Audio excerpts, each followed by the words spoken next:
Why does the US need an amphibious ship with Marines and boots on the ground to take over Iran? While the US has been striking the Iranian shoreline for weeks, here is the problem.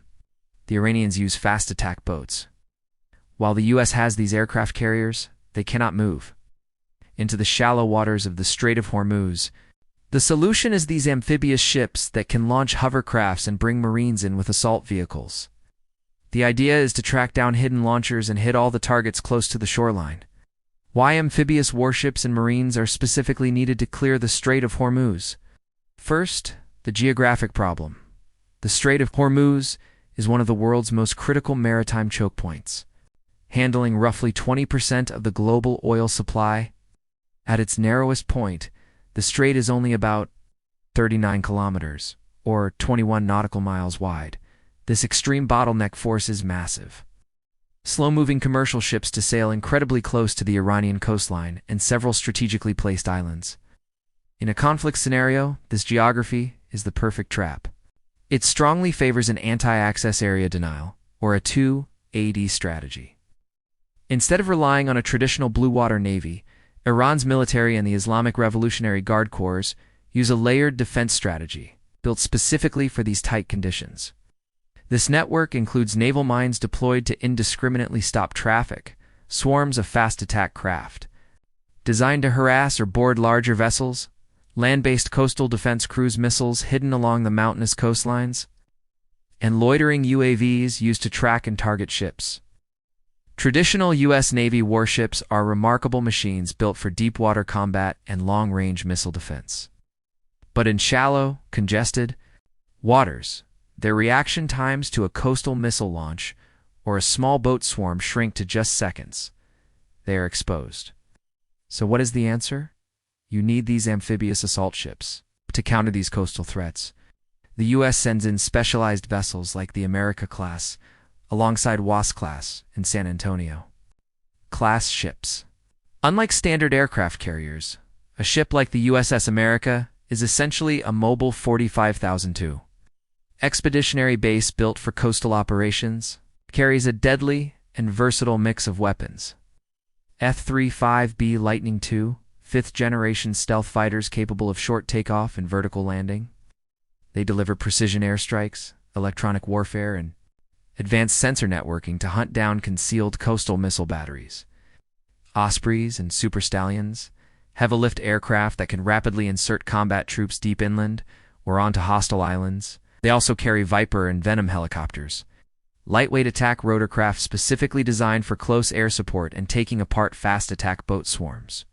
But the hardware is only half the picture. Here's what the Marines actually do. Marines don't just clear the water, they clear the coast to let the Navy operate safely.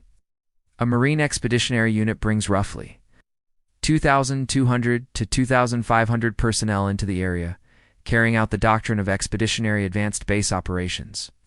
They conduct helicopter or amphibious assaults to seize key coastal terrain and islands. Taking this ground dismantles the enemy's radar and missile sites, blinding their A-to-AD network.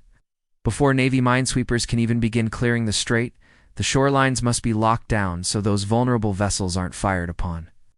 Once Marines secure an island, they set up counter-denial zones. By placing their own mobile anti-ship and air defense systems, they effectively flip the script, creating a protective bubble over international shipping lanes. And if a merchant vessel comes under attack, Marine reconnaissance units and specialized boarding teams can work from small craft and helicopters to secure the ship and stop hijackings. But the real question is, why do we need a smaller mini-aircraft carrier when the U.S. already has massive floating air bases like the nuclear-powered Nimitz-class carrier? The answer is simple. Air power alone cannot capture and hold territory. You still need Marines and ground troops to secure land and stop any opposing force from taking back occupied ground. Two large side elevators act as the ship's vertical lifts, moving aircraft smoothly between the hangar and flight deck to keep up high-tempo operations.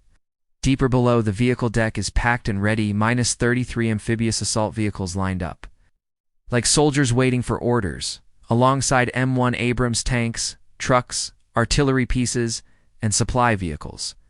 Ramps and elevators run through the space, built for fast movement. The moment the order comes, engines, fire, and vehicles roll forward to the launch. Point. At the stern, the well deck serves as the watery gateway. This large floodable bay fills as seawater pours in.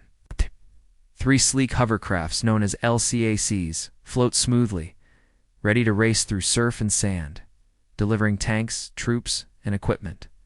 Where boats cannot go, traditional landing craft share the well, adding flexibility to assaults. This open entrance to the beach is where sea-based operations come alive. The highest level of the ship is the bridge, which typically has 2 main levels.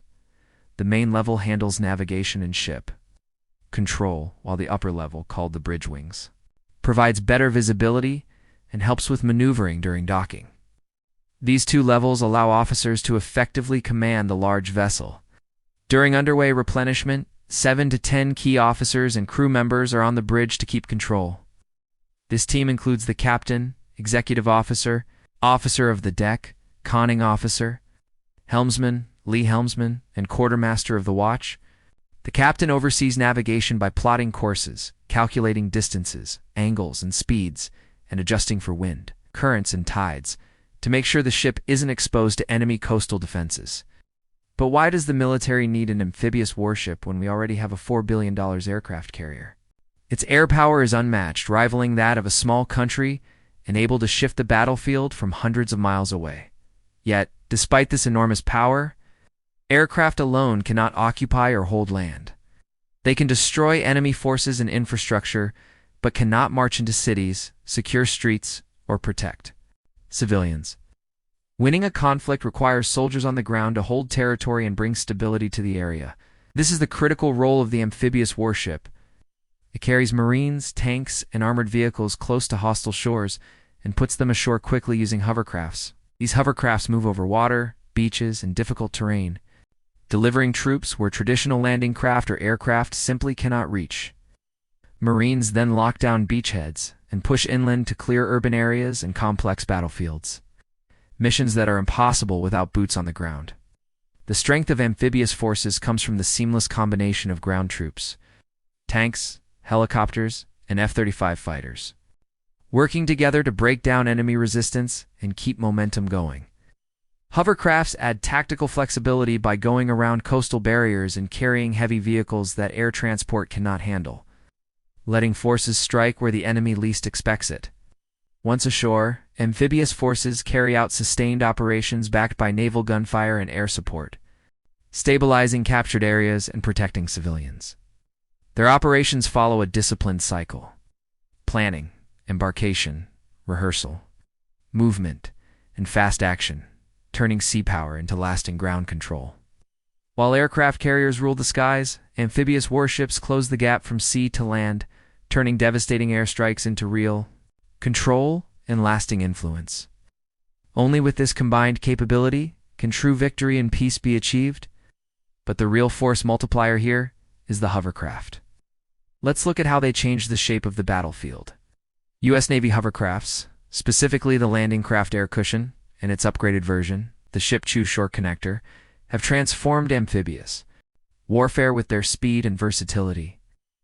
These hovercrafts can travel at speeds over 40 knots, about 46 miles per hour, far faster than traditional landing craft, cutting transit time from warship to shore dramatically. Their unique air cushion design lets them glide smoothly over water, beaches, marshes, ice, and rough terrain, places where conventional boats cannot operate. This ability opens access to roughly 70 to 80% of the world's shorelines, greatly expanding potential landing zones well beyond the limited 17% reachable by older landing craft. Hovercrafts can carry a 60 to 75-ton payload, enough for one M1 Abrams tank or multiple armored vehicles, and several dozen troops, making them essential for the rapid delivery of heavy forces ashore. Their ability to bypass natural obstacles like reefs, mines, and mudflats means forces can land where enemy defenses are weakest or least prepared, boosting tactical surprise thanks to the speed and terrain flexibility. Hovercrafts let amphibious forces launch fast over the horizon assaults, sometimes deploying from 20 to 50 miles or more, offshore, significantly improving ship survivability by staying outside enemy missile ranges. Operations using hovercrafts reshape the battlefield by enabling the quick buildup and sustainment of combat. Power ashore, combined with naval gunfire and air support, keeping momentum going and overwhelming the enemy before defenses can respond. In the age of drone warfare, a large ship like the Wasp-class, a floating airport, faces new risks.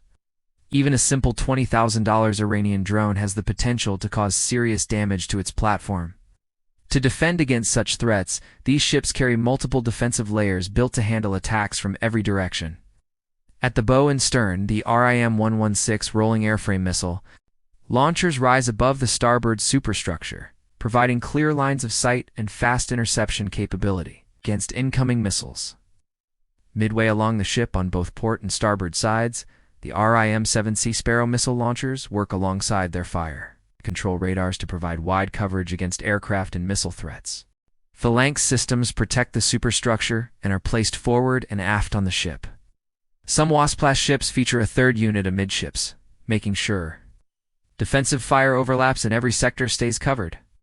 Mark 38 machine guns sit at the edges and corners of the hull, their elevated open-deck mounts, giving them a wide field of fire to take on fast boats or drones coming from any direction. Closest to the weather deck, .50 caliber M2 Browning machine guns are spread across the bow and amidships on both sides. These are positioned so operators can quickly respond to low close-in threats approaching along the waterline, filling the final gap in the ship's layered defensive coverage. If the previous methods prove ineffective against small targets, another close-line weapon system, the CRAM, steps in. The CRAM combines the radar and electro-optical system of the FAL-ANCs, but this system alone carries an 11-cell RAM launcher that can be reloaded, creating an autonomous platform that can engage threats without depending on outside information. Inside the CRAM is the RIM-116 rolling airframe missile. Fitted with an infrared homing device, this small, lightweight infrared homing surface-to-air missile is built specifically to engage subsonic missiles. We make original videos from scratch, so please subscribe so you never miss a thing.